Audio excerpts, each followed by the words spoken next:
When my mother passed away, the grief was overwhelming. She had been my anchor, my confidant, and the person who always believed in me, even when the world felt like it was against me. Her death left a void that nothing could fill. But amidst the heartbreak, there was one thing that gave me comfort: the house. It wasn't just a building, it was the place where we had shared countless memories, where her presence still lingered in every corner. It was my sanctuary, my connection to her, and the one thing that felt like home. Please subscribe to our channel and help us to reach 1,000 subscribers. Just a subscribe. But my stepfather, Richard, had other plans. Richard had married my mother when I was a teenager, and while we were never close, I tolerated him for her sake. He was charming on the surface, but there was always something about him that felt calculated, like he was constantly weighing what he could gain from every situation. After my mother's death, his true colors began to show. At first, he pretended to be supportive, offering to help me manage the house and sort through her belongings. But it didn't take long for his intentions to become clear. One evening, as I was sitting in the living room surrounded by boxes of my mother's things, Richard walked in with a smug expression. "We need to talk," he said, his tone sharp and businesslike. I set down the photo album I had been holding, bracing myself for whatever he was about to say. "This house," he began, gesturing around the room, "is too much for you to handle. You're young, you don't have the resources to maintain it, and frankly, it's not fair for you to keep it all to yourself." I stared at him, my heart sinking. "What are you talking about?" I asked, my voice trembling. He sighed, as if he were explaining something to a child. "Legally, this house belongs to me now. Your mother and I were married, and as her husband, I have rights to the property. It's time for you to move on and find your own place." The words hit me like a punch to the gut. This house wasn't just property. It was my mother's legacy, the one thing she had left behind for me. And now, Richard was trying to take it away, claiming it as his own. I felt a surge of anger and disbelief, but I knew better than to let him see how much his words had shaken me. "This house was my mother's," I said firmly. "She wanted me to have it. You can't just kick me out." Richard smirked, his confidence unwavering. "We'll see about that," he said, turning to leave the room. "I suggest you start packing." As the days passed, Richard's attempts to push me out became more aggressive. He started bringing over real estate agents to appraise the house, claiming he was exploring options. He left legal documents on the kitchen counter, highlighting clauses that he thought would prove his ownership, and he made it clear, in no uncertain terms, that he wouldn't stop until I was gone. But what Richard didn't know was that I had a secret. A piece of information that would turn his plans upside down and ruin him in ways he couldn't imagine. I wasn't just going to fight back. I was going to make sure he regretted ever trying to take what wasn't his. Please subscribe to our channel and help us to reach 1,000 subscribers. Just a subscribe. And tell me in comments, from where are you watching this video Richard thought he had won? He walked around the house with smug satisfaction, speaking to real estate agents as if his takeover was already finalized. He never missed an opportunity to remind me that, in his eyes, I was merely occupying his house, my mother's house, until he decided it was time for me to go. The audacity of his entitlement was infuriating, but what he didn't know was that I had a secret he wasn't prepared for. And that secret? It would dismantle everything he had built. Richard's plan relied on deception. He had convinced himself that marrying my mother gave him ownership over the house. His arrogance was astounding, but ultimately it would be his downfall. While Richard paced around the home acting as if he was king, I spent days combing through paperwork, determined to find the legal proof that would expose his scheme. I had remembered something. Before my mother passed, she had always been careful with her legal affairs. She had told me explicitly that she wanted to ensure the house remained mine, no matter what. So why was Richard so confident?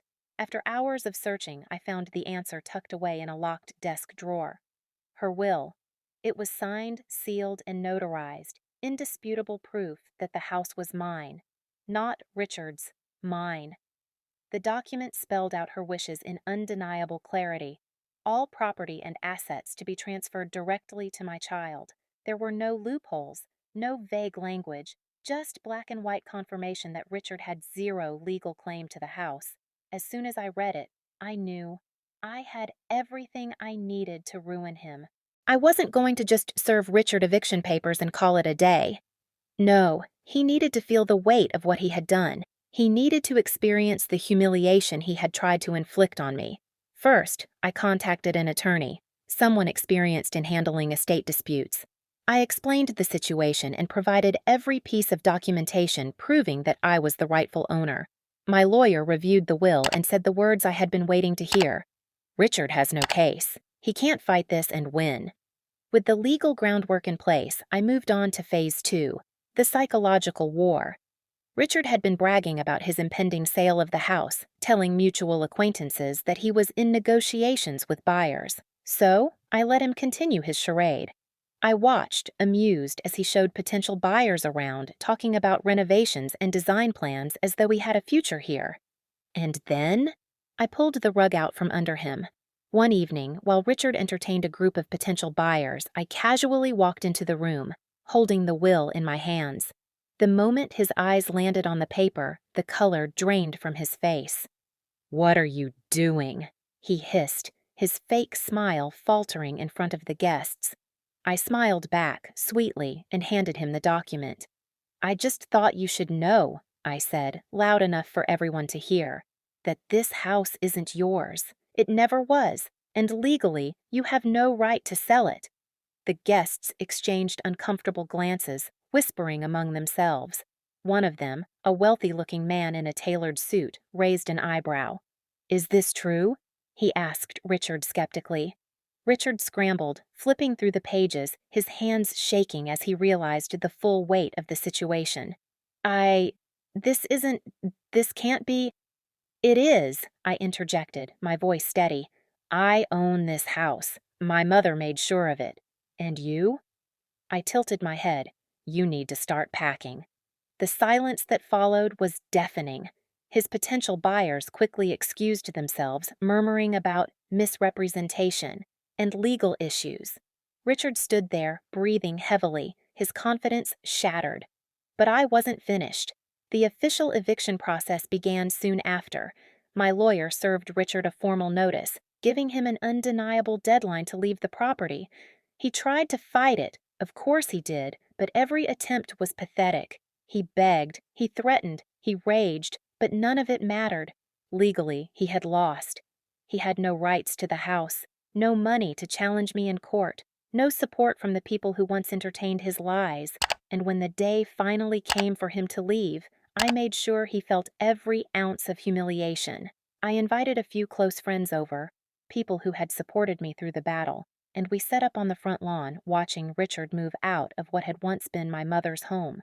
He tried to ignore us, but the weight of the situation was unbearable. He avoided eye contact, his movements stiff and angry as he packed up his things. The man who had once bragged about kicking me out was now the one being forced to leave. As he loaded the final box into his car, I walked up to him, just close enough to make sure he heard me. "This could have gone differently," I said, my tone calm but firm. "You could have respected my mother's wishes. You could have done the right thing. But instead, you chose greed, you chose arrogance, and now you're left with nothing." Richard didn't respond. He just climbed into his car and drove away, out of my life forever. Reclaiming my home. Once Richard was gone, I focused on restoring the house, not just physically, but emotionally. I repainted the walls, rearranged the furniture, and filled the space with reminders of my mother. Photos, letters, pieces of her personality that made the house feel alive again. For the first time in months, I felt peace. Friends and family gathered, helping me celebrate the victory. Laughter filled the air, replacing the tension that Richard had once brought. I finally had my home back, the place my mother had fought to leave for me. And the best part? I knew that wherever she was smiling. Richard had tried to take everything from me, but in the end, I took everything from him. The house was mine, The victory was mine, and the life I rebuilt, that was mine too. Greedy people never win, and if they try, make sure they regret it forever.